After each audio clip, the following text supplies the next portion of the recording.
ಮಲಗಿ ಕೊಂಡೆಯೋ ಬೇಮೈ ಮಲಗಿ ಕೊಂಡೆಯೋ ಕಾಂತ ಎದ್ದು ಮಾತನಾಡಬಾರದೆ ಎನ್ನ ಮುದ್ದಿನ ಅರಗಿಳಿ ಮಧ್ಯರಾತ್ರಿ ದುಃಖ ಮಾಡಿ ಎಬ್ಬಿಸುವ ಸ್ತ್ರೀಯರು ಯಾರಾಗಿರ್ಬೋದು. ಜೋರು ಮಾಡ್ತಾ ಇದ್ರು. ಅಜ್ಜರು, ನಮ್ಮ ಅಪ್ಪರು, ನಮ್ಮವ್ವರು ಎಲ್ಲ ನಮ್ಮ ವಂಶ ಪರಂಪರೆಯ ತೋಲ್ಗೊಂಬೆ ಆಟದಿಂದ ಬಂದ್ರಿ. ಹಳ್ಳಿಯಾಗ ಮಳೆ ಹೋದಾಗ ಕೇತ್ರ ಆಟ ಆಡಿಸಿದ್ರೆ ಮಳೆ ಬರ್ತಾನ ಸಂಪ್ರದಾಯ ಹಿಗ್ಗೆ ಐತ್ರಿ. ಅಮೆರಿಕ ಹೋಗಿದ್ದೀರಾ? ಹ್ಞೂ ರೀ. ಪ್ಯಾರಿಸ್ ಹೋಗಿದ್ದೀರಾ? Paris, Italy, Iran, Iraq, Switzerland, Holland. ತೋಲ್ಗೊಂಬೆ ಉತ್ಸವ ಬೆಂಗಳೂರು ಮಾಡೀನಿ. ಡಿಲ್ಲಿಗೆ ಹೋಗಿವಿ. 15-20-25 ಸಾವಿರ. ಮುಖ್ಯಮಂತ್ರಿ ಸಿದ್ದರಾಮಯ್ಯ ಕೊಟ್ಟಿದ್ದು ಕನ್ನಡ ರಾಜ್ಯೋತ್ಸವ ಪ್ರಶಸ್ತಿ ಈ ಥರ ಇರುತ್ತೆ. ನನಗೆ ಒಂಥರ ಖುಷಿ ಆಗ್ತಾ ಇದೆ. ಇದು ಮಧ್ಯರಾತ್ರಿಯಲ್ಲಿ ದುಃಖ ಮಾಡಿ ಎಬ್ಬಿಸಲು ಕಾರಣವೇ ನೀವು. ಆ ಹೇ ಪತಿದೇವ, ಆ ದ್ರೋಣಾದ ಕೀಚಕನೆ ಬಂದು ನನ್ನ ಜಡಿಯಂಪಿ ಹಿಡಿದು ಮಾನದೇಶಿಕವೆಂದು ಕುಳಿತುಕೊಂಡನು ಪ್ರಾಣಕಾಂತ. ಇನ್ನು ಈ ತೋಲ್ಗೊಂಬೆಯನ್ನು ಇವರು ಆಧುನಿಕ ಕಾಲದಿಂದ ನಮ್ಮ ಮಹಾಭಾರತ, ರಾಮಾಯಣ, ವಿರಾಟ ಪರ್ವ ಇಂಥ 18 ಸನ್ನಿವೇಶಗಳನ್ನು ನಮ್ಮ ಅಪ್ಪಾಜಿಯವರು ಇದುವರೆಗೂ ಮಾಡ್ಕೊತ ಬಂದಿದ್ದಾರೆ. 20,000 ಪ್ರದರ್ಶನಗಳನ್ನು ಕೊಟ್ಟಿದ್ದೀವಿ. ಅಂಬೇಡ್ಕರ್ ಬಗ್ಗೆ, ಬಸವಣ್ಣವ್ರ ಬಗ್ಗೆ, ಇವರು ಬುದ್ಧನ ಬಗ್ಗೆ, ಮತ್ತು ನಮ್ಮ ಕೊಪ್ಪಳ ಗವಿಸಿದ್ದೇಶ್ವರ ಮಹಾಸ್ವಾಮಿಗಳ ಅವರ ಜೀವನ ಚರಿತ್ರೆ ಒಂದು 15-20 ನಿಮಿಷ ಗೊಂಬೆ ಮುಖಾಂತರ ಒಂದು ತೋರಿಸ್ಬೇಕನ್ನೋ ಒಂದು ಆಸೆ ಆಗಿದೆ. ಅಂತ ಗೊಂಬೆ ತಯಾರಿಕೆಗೆ ಒಂದು 4-5 ಲಕ್ಷ ರೂಪಾಯಿ ಆಗುತ್ತೆ. ಎಪಿಸೋಡ್ಗೆ ಸುಸ್ವಾಗತ. ಇವತ್ತಿನ ಒಂದು ಎಪಿಸೋಡಲ್ಲಿ ನಾನು ಬಂದಿದ್ದೀನಿ ಕೊಪ್ಪಳದಿಂದ ಒಂದು 20 ಕಿಲೋಮೀಟರಿಂದ ಒಂದು ಮೂರನಹಳ್ಳಿ ಅಂತ ಬರುತ್ತೆ. ಆ ಮೂರನಹಳ್ಳಿ ಗ್ರಾಮದಲ್ಲಿ ಒಂದು ವಿಶೇಷವಾದ ಒಂದು ಕಲೆ ಇದೆ. ಅದು ಯಾರಂತಂದ್ರೆ ಕೇಶಪ್ಪ ಶಿಳ್ಳಿಕ್ಯಾತರ ಅಂತ ಹೇಳಿ. ಇವರು ತೊಗಲುಗೊಂಬೆ ಅಂದ್ರೆ ಅಂತಾರಾಷ್ಟ್ರೀಯ ಮಟ್ಟದಲ್ಲಿ ಕೂಡ ತೊಗಲುಗೊಂಬೆ ಇವರು ಪ್ರಸಿದ್ಧವಾದಂಥ ತೊಗಲುಗೊಂಬೆ ಏನಿದೆ. ಮೊನ್ನೆ ತಾನೇ ನಡೆದಿರುವಂಥ 87ನೇ ಅಖಿಲ ಭಾರತ ಕನ್ನಡ ಸಾಹಿತ್ಯ ಸಮ್ಮೇಳನ ತೊಗಲುಗೊಂಬೆ ಆಟ ಆಡಿದ ಮೇಲೆ ಅವ್ರಿಗೊಂದು ಪ್ರಶಸ್ತಿ ಸಿಗುತ್ತೆ. ಮತ್ತೆ ಕರ್ನಾಟಕ ರಾಜ್ಯೋತ್ಸವ ಪ್ರಶಸ್ತಿ ಕೂಡ ದೊರಕಿದೆ ಇವರಿಗೆ. ಕೇಶಪ್ಪ ಶಿಳ್ಳಿಕ್ಯಾತರ ಅವರ ಮನೆಗೆ ನಾನು ಬಂದಿದ್ದೀನಿ. ಆ ತೊಗಲುಗೊಂಬೆನ ಯಾವಾಗ ಪ್ರಾರಂಭ ಮಾಡಿದ್ರು, ಅವ್ರು ಏನು ಕತೆ, ಅವ್ರ ಜೀವನ ಏನಿದೆ ಅಂತ ಹೇಳಿ ಎಲ್ಲಾನು ಕೇಳೋಣ. ಸ್ನೇಹಿತರೆ ಬನ್ನಿ ಹೋಗೋಣ ಒಳಗಡೆ. ನಮಸ್ಕಾರ ರೀ. ನಮಸ್ಕಾರ. ಕೇಶಪ್ಪ ಶಿಳ್ಳಿಕ್ಯಾತರ. ಶಿಳ್ಳಿಕ್ಯಾತರ ಅಂದ್ರೆ ಏನ್ರಿ? ಶಿಳಿಕ್ಯಾತ್ರ ಅಂದ್ರೆ ನಮ್ಮ ಕುಲಕಸಬದು. ತೊಗಲುಗೊಂಬೆ ಆಟ ಆಡಿದ ಕಿಳಿಕ್ಯಾತ್ರ ಮತ್ತು ಶಿಳಿಕ್ಯಾತ್ರ ಆಟ ಅಂತ ಅವತ್ತಿಗೆ. ಶಿಳಿಕ್ಯಾತ ಮತ್ತು ಬಂಗಾರಕ್ಕ ಅಂತಂದು 2 ತೊಗಲುಗೊಂಬೆ ಆಶೆಯಿಂದನೇ ಇದು ನಮ್ಮ ತೊಗಲುಗೊಂಬೆ ಆಟ ಹುಡ್ತಿದೆ. ಕಿಳ್ಳಿ ಮಳ್ಳಿ ಆಟ ಅಂತಂದು ತೊಗಲುಗೊಂಬೆ ಆಟ, ಕಿಳಿಕ್ಯಾತರ ಆಟ. ನಿಮ್ಗೆ ಯಾವಾಗಿಂದ ಈ ತೊಗಲುಗೊಂಬೆ ಆಟ ಆಡಬೇಕು, ಯಾವಾಗಿಂದ ಶುರು ಆಯಿತು, ಯಾರಿಂದ ಶುರು ಆಯಿತು ಅಂತ?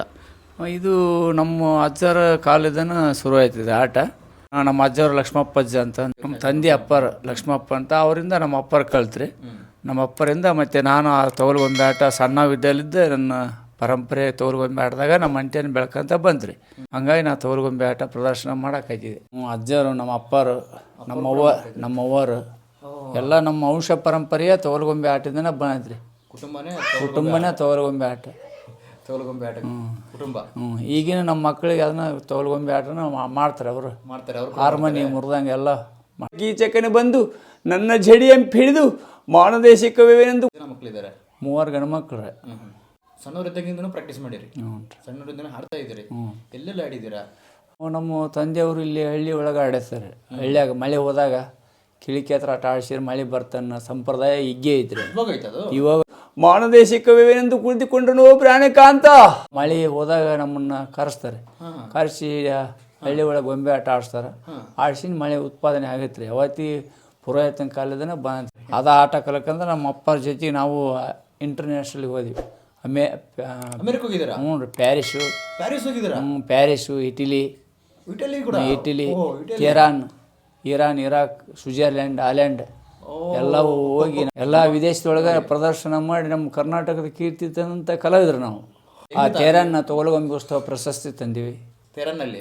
ತೆಹರಾನದಲ್ಲಿ. ಹೆಂಗೈತ್ರಿ ನಿಮ್ಮ ಅನುಭವ? ಬೇರೆ ದೇಶಕ್ಕೆ ಹೋದ್ರಿ, ಫ್ಲೈಟ್ನಾಗ ಹೋದ್ರಿ? ಹೋಗಿದ್ರಿ. ಅದು ಇಲ್ಲಿ ಭಾರಿ ಬಿಡ್ರಿ.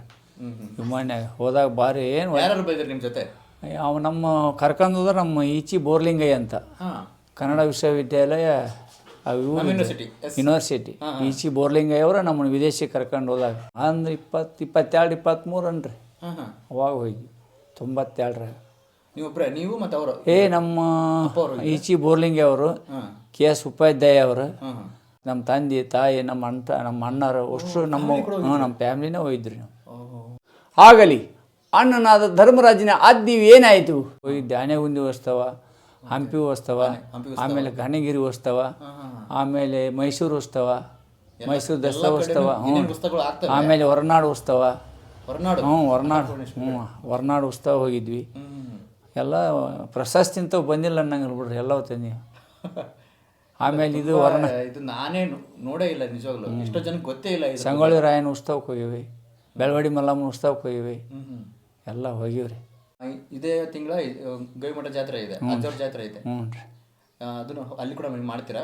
ನಾನು ಅವ್ರ ಅಜ್ಜರ್ನ ಭೇಟಿ ಆಗಿಲ್ರಿ. ನಾನು ಅಡ್ವಾನ್ಸ್ ಆಗಿ 1.5 ತಿಂಗಳು ಮುಂದೆ ಹೋಗ್ಬೇಕಾಯ್ತು.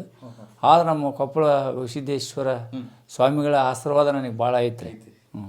ಅದು ಎಲ್ಲರ ಮೇಲೆ ಐತ್ರಿ. ಹ್ಞೂ ರೀ. ನನಗೂ ಕೂಡ ಅವ್ರ ಬಗ್ಗೆ ತುಂಬ ನಂಬಿಕೆ ಇದೆ. ಮಾಡೀನಿ, ಗವಿಮಠದ ಮಾಡೀನಿ ರೀ. ಅಪ್ಪಾರ ಒಂದು 2 ಸಲ 3 ಸಲ ಕರ್ಸಿದ್ರು. ಗವಿಮಠದಲ್ಲಿ ಗವಿಸ್ವಾಮಿಯವ್ರ ಆಶೀರ್ವಾದ ತೊಗೊಂಡು ಮಾಡೀವ್ರಿ. ಜಾತ್ರೆ ಒಳಗೆ ಮಾಡೀವಿ. ಮತ್ತು ಒಂದು ಅಮಾವಾಸ್ಯೆ ಒಳಗೆ ಕಾರ್ಯಕ್ರಮದಾಗ ಮಾಡೀವಿ. ಗವಿಸಿದ್ದೇಶ್ವರ ಎಲ್ಲ ಆಶೀರ್ವಾದ. ಗವಿಸಿದ್ದೇಶ್ವರ ನಮ್ಮ ಮನೆಗೆ ಬಂದು ಹೋಗ್ಯಾರ. ಹೌದ್ರಾ? ಪಾದ ಇಟ್ಟು ಅಜ್ಜವರು ಬಂದಿದ್ದಾರೆ. ಆಶೀರ್ವಾದ ಕೊಟ್ಟು ಹೋಗ್ಯಾರ. ಅಣ್ಣನು ಧರ್ಮೋಜೆ ಅಂದ್ರೆ ನಾನು ಧರ್ಮೋಜೆ. ನಿಮ್ಮ ಗೊಂಬೆಗಳನ್ನ ನಾನು ತೋರಿಸ್ತೀರಾ? ನಮಗೆ ತೋರಿಸ್ಬೇಕಂತ ತೋರ್ಸೋದ ಸರಸ್ವತಿ ಒಂದು ಕಾರ್ಯಕ್ರಮ, ಒಂದು 5 ನಿಮಿಷ ಕಾರ್ಯಕ್ರಮ ಮಾಡಿ ತೋರಿಸ್ತಾನೆ. ಹೌದಾ? ಕಲಾದೇವತೆ ಅಂದ್ರೆ ಭಾರಿ ಉತ್ಸವ ನಂತ. ಮತ್ತೆ ಬೇರೆ ಬೇರೆ ರಾಜ್ಯಗಳು ಹೋಗಿದ್ದೀರಿ? ಹೋಗಿವ್ರಿ. ಮತ್ತು ತೊಗಲ್ಗೊಂಬೆ ಉತ್ಸವ ಬೆಂಗಳೂರು ಮಾಡೀನಿ. ಬೆಂಗಳೂರಲ್ಲಿ ಹೋಗಿರಿ? ಡಿಲ್ಲಿಗೆ ಹೋಗಿವಿ, ಬಾಂಬೆಗೆ ಹೋಗಿವಿ, ಕಡೆ ಹೋಗಿದ್ದೀರಾ? ತುಂಬ ಕಡೆ ಹೋಗಿವಿ. ಸುಮಾರು ನಾನು ಹುಟ್ಟಿದಲ್ಲಿ ಇಲ್ಲಿ ಅಂದ್ರೆ ಒಂದು ಅಣ್ಣನಾದ ಧರ್ಮರಾಜನ ಆಜ್ಞೆ ಮೀಲಿಕ್ಕೆ ಬರೋದಿಲ್ಲ. 10-15 ಸಾವಿರ. 15,000? 15, 20, 25 ಸಾವಿರ. ಬರೇ ಒಂದು ವರ್ಷಕ್ಕೆ ಹಳ್ಳ್ಯಾಗ ಬರೀ ಒಂದು ಹಳ್ಳ್ಯಾಗ ಮಳೆ ಹೋದಾಗ ಹಳ್ಳಿ ಒಳಗೆ ನಾನು ಕಾರ್ಯಕ್ರಮ ಇದ್ರೆ ನಮ್ಮ ಕೊಪ್ಪಳ ಜಿಲ್ಲೆದಾಗ ಒಂದು ವರ್ಷದಾಗ ಒಂದು 70-80 ಕಾರ್ಯಕ್ರಮ ಮಾಡ್ತೀನಿ. ವರ್ಷಕ್ಕೆ 70-80 ಹಳ್ಳಿ ಒಳಗೆ 70-80 ವರ್ಷಕ್ಕೆ. ಆಮೇಲೆ ಇದು ಮತ್ತು ಇವು ಉತ್ಸವ, ಧಾರವಾಡ ಉತ್ಸವ, ಗದಗ ಉತ್ಸವ, ಮೈಸೂರು ದಸರಾ ಉತ್ಸವ, ಹಂಪಿ ಉತ್ಸವ, ಆನೆಗುಂದಿ ಉತ್ಸವ, ಹಂಪಿ ಉತ್ಸವ ಇಂಥವು ಬಿಟ್ಟು ಹಳ್ಳಿ ಒಳಗೆ ಅಷ್ಟ. ಹಳ್ಳಿ ಒಳಗಡೆ 70 ವರ್ಷಕ್ಕೆ 70-80. ಇವಾಗ ತಂದೆಯವರ ಕಾಲಿಂದ ಅಜ್ಜವ್ರ ಕಾಲಿಂದ ಬಂದಿತ್ತಂತಂದ್ರಿ. 10,000 ಆಟ ಆಡಿದ್ದೀರಾ? 10,000 ಹಾಕ್ಬಿಟ್ರೆ ಒಂದು ಎಷ್ಟು 40,000 ಆಗ್ಯಾವ, 50,000 ಆಗ್ಯಾವ. ತಂದೆಯವ್ರ ಕಾಲಿಂದ ಗೊತ್ತಿಲ್ಲ. ತಂದೆಯವ್ರ ಕಾಲಿಂದ ನೋಡಿ ತುಂಬ. ಈ ನನ್ನ ಕಲಿಯುಲಿದ್ದೇನೆ ಆಡಕ ಅಂತಂದ್ರೆ ಒಂದು ನನ್ನ ಲೆಕ್ಕಕ್ಕೆ ಒಂದು 15,000 20-25 ಸಾವಿರ ಕಾರ್ಯಕ್ರಮ ಆಗ್ಯಾವಣ. ಬರೀ ಕಾರ್ಯಕ್ರಮಗಳು. ಮಹಿಳಾ ಉತ್ಸವ ಕಾರ್ಯಕ್ರಮ ಎಲ್ಲವೂ ಮಾಡಿಬಿಟ್ರಿ. ಕುಟುಂಬ ಕಲ್ಯಾಣ ಕಾರ್ಯಕ್ರಮ ಮಾಡೀನಿ. ಆರೋಗ್ಯ ಕುಟುಂಬ ಕಲ್ಯಾಣ ಕಾರ್ಯಕ್ರಮ ಮಾಡೀನಿ. ಸಾಕ್ಷರತೆ ಬಗ್ಗೆ, ಏಡ್ಸ್ ಜಾಗೃತಿ ಬಗ್ಗೆ, ಗೊಂಬೆಯೊಳಗೆ ಜಾಗೃತಿ ಎಲ್ಲ ಮಾಡೀನಿ ರೀ. ಏಡ್ಸ್ ಜಾಗೃತಿ ಮಾಡೀನಿ. ಆಮೇಲೆ ಕುಟುಂಬ ಕಲ್ಯಾಣ ಇಲಾಖೆಯಿಂದ ಮಾಡೀನಿ, ಸಮಾಜ ಕಲ್ಯಾಣ ಇಲಾಖೆಯಿಂದ ಮಾಡೀನಿ, ಎಲ್ಲ ಮಾಡೀನಿ ರೀ. ಪ್ರತಿಭೆ ಗೊಂಬೆಗಳಿಗೆ ಜೀವ ತುಂಬೋದಿದೆಯಲ್ಲ, ಕಲೆ ಅದು. ಕಲೆ ರೀ ಅದು. ಮತ್ತು ಮೊನ್ನೆ ಇದು ನಮ್ಮ ನಂದೀಶ್ವರ್ ಅಂತ ಅಂದು ಮಂಡ್ಯ ಕನ್ನಡ ಮತ್ತು ಸಂಸ್ಕೃತಿ ಇಲಾಖೆ ನಿರ್ದೇಶಕರು, ಅವ್ರನ್ನ ಭೇಟಿಯಾಗಿದ್ದೆ. ನಾನು ಅರ್ಜಿ ಸಲ್ಲಿಸಿದ್ವಿ. ಅವರು ಮತ್ತು ನಮಗೆ 87ನೇ ಸಾಹಿತ್ಯ ಸಮ್ಮೇಳನದಲ್ಲಿ ಅವಕಾಶ ಮಾಡಿಕೊಟ್ರು. ಅವ್ರಿಗೆ ತುಂಬ ಧನ್ಯವಾದಗಳನ್ನು ಬಯಸ್ತಾ ಇದ್ದೇನೆ ನಾನು. ಎಲ್ಲ ಮಾಡ್ರಿ. ಶಾಂತಿಗೆ ಬಂದೇವೆ ನಾವ.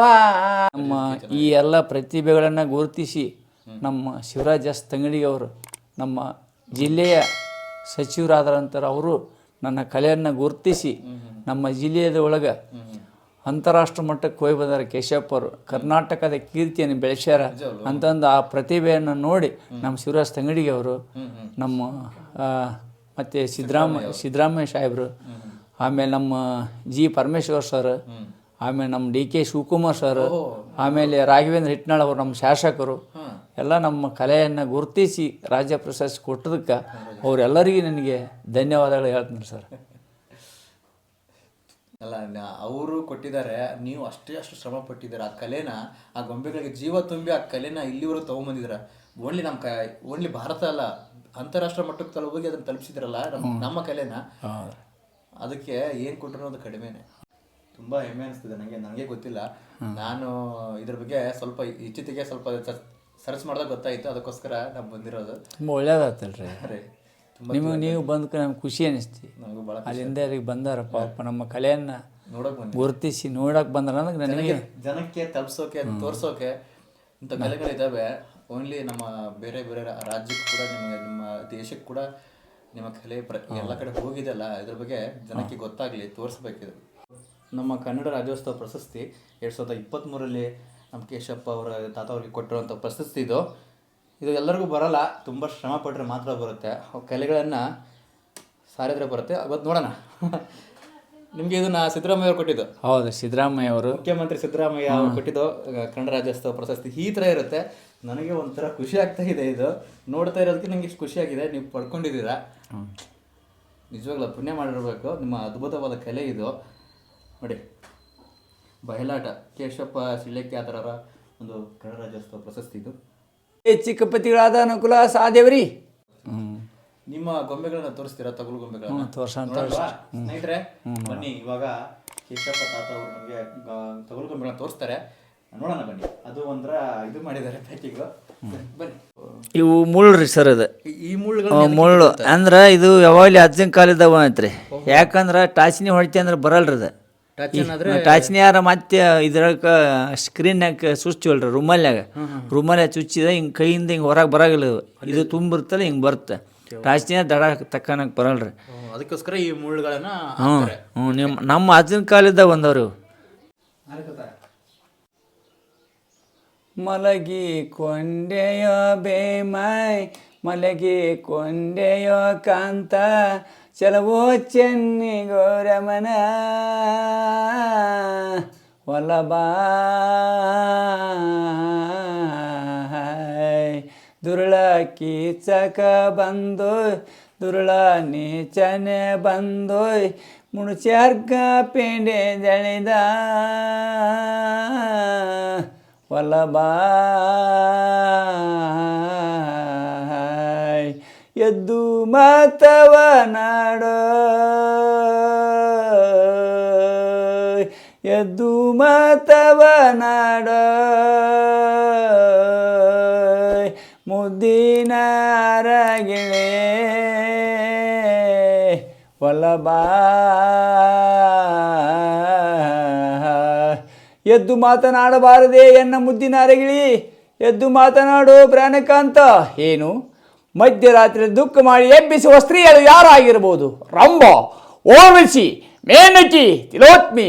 ಏಕೆ ಏಕೆ ಮಧ್ಯರಾತ್ರಿಯಲ್ಲಿ ದುಃಖ ಮಾಡಿ ಎಬ್ಬಿಸಲು ಕಾರಣವೇನು? ಆ ಹೇ ಪತಿದೇವ, ಆ ದ್ರೋಣಾದ ಕೀಚಕನು ಬಂದು ನನ್ನ ಝಡಿಯಂಪಿ ಹಿಡಿದು ಮಾನದೇಶಿಕವೆಂದು ಕುಳಿತುಕೊಂಡನು ಪ್ರಾಣಕಾಂತ. ಆಗಲಿ ಆಗಲಿ, ಅಣ್ಣನಾದ ಧರ್ಮರಾಜನ ಆಜ್ಞೆಯು ಏನಾಯಿತು? ಕೆಲವು ದಿವಸ ನಮ್ಮಳದೇ ಆಗಿದ್ದಿ, ಕೆಲವು ದಿವಸ ಅವ್ರ ಮಳದೇ ಆಗು.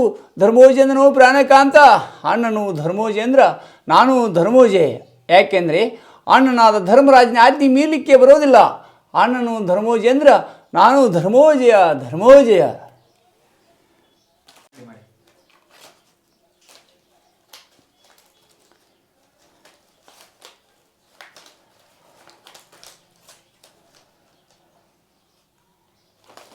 ಶೇರ್ಯರ ಪುರದ ಸಂತಿಗೆ ಬಂದೇವೆ ನಾವ, ಸಂತಿಗೆ ಬಂದೇವ ನಾವು.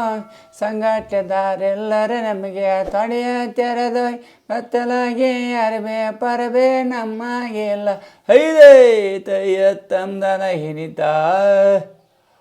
ಆ ಹೇ ಚಿಕ್ಕಪತಿಗಳಾದ ಅನುಕೂಲ ಸಾದೇವ್ರಿ, ಇಲ್ಲಿ ಏನು ಮಾಡಲಿ? ಆ ದ್ರೋಣಾದ ಕೀಚಕನ ಬಂದು ನನ್ನ ಜಡಿಯಂಪಿಡಿದು ಮಾನದೇಶಕ್ಕೆ ಒಯ್ಯುವೆನೆಂದು ಕುಳಿತುಕೊಂಡ್ರು. ಅದಕ್ಕೆ ನಿಮ್ಮ ಅಭಿಪ್ರಾಯ ಏನಿರೋದು ಚಿಕ್ಕಪತಿಗಳಾದ ನಕುಲ ಸಾದೇವರಿ? ಆಗಲಿ, ಅಣ್ಣನಾದ ಧರ್ಮರಾಜನ ಆಜ್ಞೆಯು ಏನಾಯಿತು?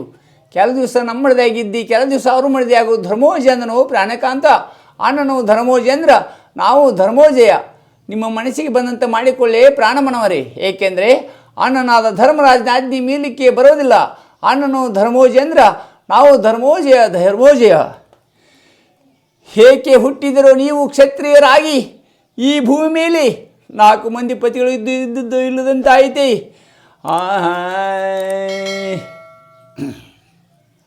ಏಕೆ ಹುಟ್ಟಿದಿರೋ ನೀವು ಕ್ಷತ್ರಿಯರಾಗಿ ಭೂಮಿ ಮೇಲೆ? ಸಾಕಾಯಿತೆ ಸಾವ್ರವೋಯ್ ಧರ್ಮಜ ನಿಮಗೆ ಬೇಕಿಲ್ಲದೇನೇನೋಯ್.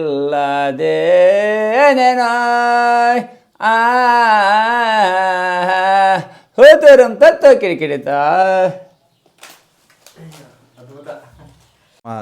ಕರ್ನಾಟಕ, ನಮ್ಮ ಕೊಪ್ಪಳ ಜಿಲ್ಲೆಯ ಒಂದು ಪ್ರಸಿದ್ಧ ಕಲೆ ಇದು. ಈ ಒಂದು ಏನಿದೆ ಕಲೆ ತುಂಬ ಇನ್ನೂ ಬೆಳೀಲಿ ಹೇಳಿ ಕೇಳ್ಕೊತೀನಿ.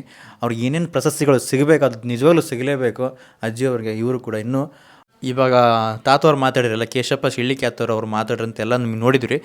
ಪಾಂಡುರಂಗ ಬ್ರದರ್ ಅವರು. ಅಂದರೆ ಪಾಂಡುರಂಗ ಬ್ರದರ್ಗೆ ಎಲ್ಲ ಗೊತ್ತು, ಯಾಕಂದರೆ ಅವರು ಸ್ಟಡಿ ಮಾಡಿದ್ದಾರೆ, ಎಲ್ಲ ಮುಗಿಸಿ ಆಮೇಲೆ ಅವರ ಅಪ್ಪಾಜಿಯವ್ರ ಜೊತೆ ಇದೆಲ್ಲ ತಗುಲುಗೊಂಬೆ ಆಟದ ಜೊತೆ ಮತ್ತು ಏನೇನು ಇರ್ತಾವಲ್ಲ ಕೆಲವೊಂದು ಡಾಕ್ಯುಮೆಂಟ್ಸ್ ಎಲ್ಲ ಇವರೇ ನೋಡ್ಕೊಳ್ತಾರೆ. ಮತ್ತು ಏನು ಮೀಡಿಯಾದಲ್ಲಿ ಇರುತ್ತೆ ಅದ್ರ ಬಗ್ಗೆ ಎಲ್ಲನೂ ಇವರೇ ನೋಡ್ಕೊಳ್ತಾರೆ ಪಾಂಡುರಂಗ ಬ್ರದರು. ನಾನು ಇವ್ರ ಜೊತೆ ಮಾತಾಡಿ ಇಲ್ಲಿ ಹೋಗಿ ಬಂದಿರೋದು.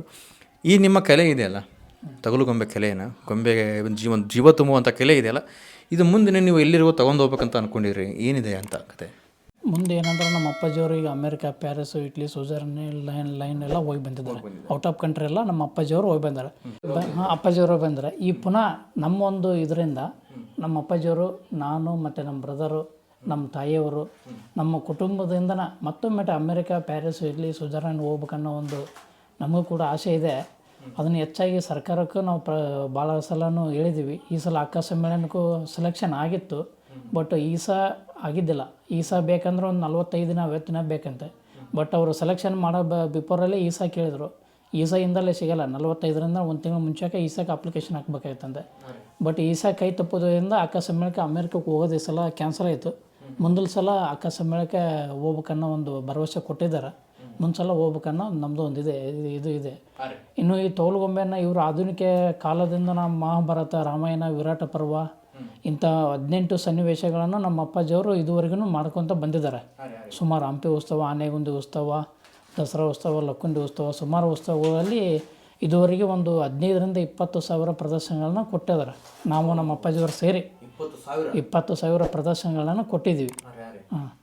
ಇನ್ನು ಇವಾಗ ಹೊಸದಾಗಿ ಒಂದು ಈಗಿನ ಒಂದು ಪ್ರಚಲಿತ ಘಟನೆಗಳನ್ನು ಮುಂದಿಟ್ಟುಕೊಂಡು ಅಂಬೇಡ್ಕರ್ ಬಗ್ಗೆ, ಬಸವಣ್ಣವ್ರ ಬಗ್ಗೆ, ಮತ್ತು ಇವರು ಬುದ್ಧನ ಬಗ್ಗೆ, ಮತ್ತು ನಮ್ಮ ಕೊಪ್ಪಳ ಗವಿಸಿದ್ದೇಶ್ವರ ಮಹಾಸ್ವಾಮಿಗಳ ಅವರ ಜೀವನ ಚರಿತ್ರೆ ಒಂದು 15ರಿಂದ 20 ನಿಮಿಷ ಗೊಂಬೆ ಮುಖಾಂತರ ಒಂದು ತೋರಿಸ್ಬೇಕನ್ನೋ ಒಂದು ಆಸೆ ಆಗಿದೆ. ಅದನ್ನು ಗೊಂಬೆ ತಯಾರಿಕೆಯಲ್ಲಿ ತೊಡ್ಕೊಂಡಿವಿ. ಅತಿ ಶೀಘ್ರದಲ್ಲಿ ಅಜ್ಜವ್ರನ್ನ ಒಂದು ಭೇಟಿಯಾಗಿ ಅವರೊಂದು ಸ್ವಲ್ಪ ಒಂದು 15ರಿಂದ 20 ನಿಮಿಷ ಜೀವನ ಚರಿತ್ರೆಗಳನ್ನು ಅವರು ಕೂಡ ಒಂದು 15ರಿಂದ 20 ನಿಮಿಷ ಅವ್ರ ಕೂಡ ಒಂದು ಬಯೋಡಾಟ ತೊಗೊಂಡು ಆ ಪ್ರಕಾರ ಮಾಡ್ಬೇಕನ್ನೋ ಒಂದು ಆಸೆ ಐತಿ. ಇದನ್ನು ಸರ್ಕಾರಕ್ಕೂ ನಾವು ಮನವಿ ಮಾಡಿ ಅದರಿಂದ ಬರತಕ್ಕಂಥ ಗೊಂಬೆ ತಯಾರಿಕೆಗೆ ಒಂದು 4ರಿಂದ 5 ಲಕ್ಷ ರೂಪಾಯಿ ಆಗುತ್ತೆ. ಗೊಂಬೆ ತಯಾರಿಕೆ ಹೊಸದಾಗಿ ಮಾಡ್ಬೇಕಂದ್ರೆ ಸರ್ಕಾರಕ್ಕೆ ಅರ್ಜಿಯನ್ನು ಮನವಿ ಮಾಡಿಸಿ ಅವ್ರು ಏನು ದುಡ್ಡು ಕೊಡ್ತಾರೆ ನೋಡೋಣ. ಆಮೇಲೆ ನಮ್ಮ ಕೈಲಿಂದ ಎಷ್ಟಾಗುತ್ತೆ ಅಷ್ಟು ಹಾಕಿ ಈ ಪ್ರಚಲಿತ ಘಟನೆಗಳಿಗೆ ಒಂದು ತರಬೇಕನ್ನೋ ಒಂದು ಆಸೆ ಐತೆ ನಮ್ಮದು. ಮತ್ತು ಅಜ್ಜಿಯವ್ರಿಗೆ ಇದುವರೆಗೂ ಪದ್ಮಶ್ರೀ ಪ್ರಶಸ್ತಿಗೂ 150 ಓಟಿಂಗ್ ಮಾಡಿಸಿದ್ದೀನಿ ನಮ್ಮ ಕೊಪ್ಪಳ ಜಿಲ್ಲೆಯಿಂದ. ಭೀಮಾ ದೊಡ್ಡಬಳ್ಳಾಪುರ ಸಿಳಕೆ ಹತ್ರ ಅವ್ರಿಗೆ ನಮ್ಮ MLA ಅವ್ರ ಕಡೆಯಿಂದ ಪ್ರಪೋಸಲ್ ಹೋಗೈತಿ, ನಮ್ಮ MP ಅವ್ರ ಕಡೆಯಿಂದ ಪ್ರಪೋಸಲ್ ಹೋಗೈತಿ, ಮತ್ತು ತಂಗಡಿ ಸಾಹೇಬ್ರಿಂದನೂ ಪ್ರಪೋಸಲ್ ಹೋಗೈತಿ. CM ಅವ್ರ ಗಮನಕ್ಕೆ ಬಂದೈತಿ. ಕಮಿಟಿ ಒಳಗೆ ಇವು DPR ಇಂದನೂ ಅನುಮೋದನೆ ಆಗಿ ಈ ಪ್ರಸ್ತಾವನೆ ಕೇಂದ್ರ ಸರ್ಕಾರ ಹೋಗೈತಿ. ಭೀಮಾ ಸಿಳಕೆ ಹತ್ರ ಪದ್ಮಶ್ರೀ ಕೊಡಬೇಕಂತಂದು ಸುಮಾರು ಒಂದು 15ರಿಂದ 20 ಜನದ್ದು ಪಟ್ಟಿ ಹೋಗಿದೆ. ಸುಮಾರು ಒಂದು 5 ವರ್ಷದಿಂದ ಪಟ್ಟಿ ಹೋಗ್ತಾಯಿದ್ದೆ ಭೀಮಾ ಸಿಳಕೆ ಹತ್ರ. ಇದುವರೆಗೆ ಸೆಲೆಕ್ಷನ್ ಆಗಿಲ್ಲ. ಬಟ್ ಇದುವರೆಗೆ 150 ವೋಟಿಂಗನ್ನು ಮಾಡಿಸಿದ್ದೀನಿ. ನಾನು ಪ್ರಪೋಸಲನ್ನು ಕಳಿಸ್ಕೊಟ್ಟಿದ್ವಿ. ಸುಮಾರು ಒಂದು 20-30 ಮನವಿಗಳನ್ನು ಅರ್ಜಿ ಸಲ್ಲಿಸಿದ್ವಿ. ರಾಷ್ಟ್ರಪತಿಗೆ ಮತ್ತು ಇವರು ಕಲ್ಚರ್ ಮಿನಿಸ್ಟ್ರಿಗೆ, ಪ್ರಹ್ಲಾದ್ ಜೋಶಿಗೆ ಮತ್ತು ಸೋಮನಾಥ್ಗೆ ಸುಮಾರುಗಳಿಗೆ ಅರ್ಜಿ ಸಲ್ಲಿಸಿದ್ವಿ. ನೋಡೋಣ. ನಮ್ಮ ಇಲ್ಲಿ ಕರ್ನಾಟಕ ಸರ್ಕಾರದ್ದು ಭಾಳ ಒತ್ತು ಕೊಟ್ಟು ಅವರು ಆಗಲೇಬೇಕಂತಂದೆಲ್ಲ ಪ್ರಸ್ತಾವನೆ ಕಳಿಸ್ಯಾರ. ಈಗ ಪ್ರಶಸ್ತಿಗಳಲ್ಲಿ ಅಲೌನ್ಸ್ ಆಗೋ ಒಂದು ಇದರಲ್ಲಿ ಕಾದು ಕುಂತ್ಕೊಂಡ್ವಿ. ನೋಡೋಣ ಏನಾಗುತ್ತೆ ಮುಂದೆ ಕಾದು ನೋಡಿ ಇದು ಮಾಡೋಣ ಅಂತ. ಸುಮಾರು ಒಂದು 4-5 ವರ್ಷದಿಂದ ಅರ್ಜಿ ಸಲ್ಲಿಸಿದ್ದ ಬಂದಿದ್ವಿ ನಾಡೋಜ ಪ್ರಶಸ್ತಿಗೆ. ಈ ಕೊಪ್ಪಳ, ವಿಜಯನಗರ ಒಂದು 38-40 ಕಿಲೋಮೀಟ್ರ್ ಡಿಸ್ಟೆನ್ಸ್ ಇರ್ಬೋದು ಅಷ್ಟೇ. ಕನ್ನಡ ವಿಶ್ವವಿದ್ಯಾಲಯ ಹಂಪಿ ಕುಲಸಚಿವರಿಗೂ ಗೊತ್ತಿದೆ ನಮ್ಮ ಕುಟುಂಬ ಬಗ್ಗೆ. ಕುಲಸಚಿವರಿಗೆ ಪ್ರತಿಯೊಂದು ವಿಷಯ ಗೊತ್ತಿದೆ ನಮ್ಮ ಕುಟುಂಬದ ಏನು ತಾನೆ ಅಂತಂದು. ಈಗ ಆಲ್ರೆಡಿ ಎಷ್ಟೋ ಸೋಷಿಯಲ್ ಮೀಡ್ಯಾದಲ್ಲಿ ಸ್ಪೀಡ್ ಇದೆ, ಎಲ್ಲ ನೋಡಿರ್ತಾರೆ. ದಿನ ಬೆಳಗ್ಗೆ ಆದರೂ ಪೇಪರ್ ನೋಡಿರ್ತಾರೆ, ಎಲ್ಲ ನೋಡಿರ್ತಾರೆ. ಸುಮಾರು ಒಂದು 5 ವರ್ಷದಿಂದ ಅರ್ಜಿ ಸಲ್ಲಿಸಂತ ಬಂದಿದೆ ಭೀಮಾ ಸಿಳಕೆ ಹತ್ರ ಅವ್ರಿಗೆ, ಇಲ್ಲ ನಮ್ಮ ಅಪ್ಪಾಜಿಯವ್ರು ಕೇಶಪ್ಪ ಸಿಳಕೆ ಹತ್ರ ಅವ್ರಿಗೆ ನಾಡೋಜ ಕೊಡಬೇಕಂತಂದು. ನಮ್ಮ ಅಜ್ಜರಿಗೆ 105 ವರ್ಷ ಆಗಿದೆ. ಒಂದು ನಾಡೋಜ ಈ ಸಲ 2025ನೇ ನುಡಿ ಹಬ್ಬದಲ್ಲಿ ನಾಡೋಜ ಕೊಟ್ಟು ಗೌರವಿಸಬೇಕಂದು ಕುಲಸಚಿವರಲ್ಲಿ ಮತ್ತು ಕುಲಪತಿಯವರಲ್ಲಿ ಇದ್ರ ಮುಖಾಂತರ ನಾವು ನಮ್ಮ ಕುಟುಂಬದ ಕಡೆಯಿಂದ ಹೃದಯಪೂರ್ವಕವಾಗಿ ವಿನಂತಿಸ್ಕೊಳ್ತೇವೆ ಅವ್ರಿಗೆ.